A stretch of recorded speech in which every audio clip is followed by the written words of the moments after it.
পর্দার আড়ালে তৈরি হচ্ছে এক অভাবনীয় নাটকীয়তা।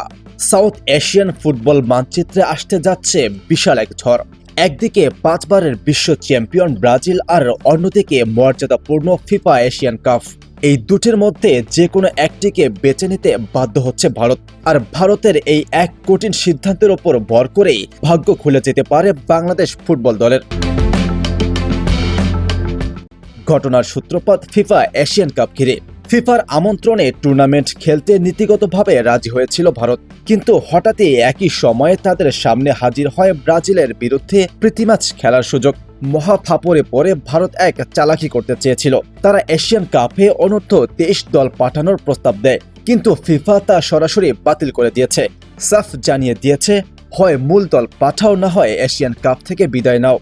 ফিফার এই এক সিদ্ধান্তেই এখন ভারতীয় ফুটবলে গৃহযুদ্ধ।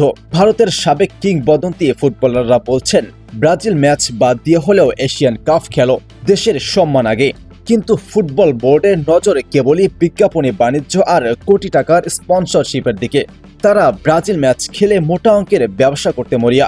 সাবেক তারকাদের যুক্তি বনাম বোর্ডের টাকার অঙ্কের এই লড়াইয়ে এখন ঝুলে আছে তাদের ভাগ্য। আর ঠিক এখানেই বাংলাদেশের সামনে উন্মোচিত হচ্ছে এক সুবর্ণ সুযোগ। ভারত যদি ব্রাজিল ম্যাচ বেছে নিয়ে এশিয়ান কাপ থেকে সরে দাঁড়ায়, তবে খালি হবে সেই মহামূল্যবান আসনটি। ঠিক যেভাবে পাকিস্তান নিজের আগ্রহ দেখিয়ে এশিয়ান কাপের টিকিট বাগিয়ে নিয়েছিল, বাংলাদেশ ফুটবল ফেডারেশন যদি এখনই সঠিক চাল চেলে ফিফার কাছে আগ্রহ প্রকাশ করে, তবে সরাসরি এশিয়ান কাপে লাল সবুজের পতাকা উড়বে।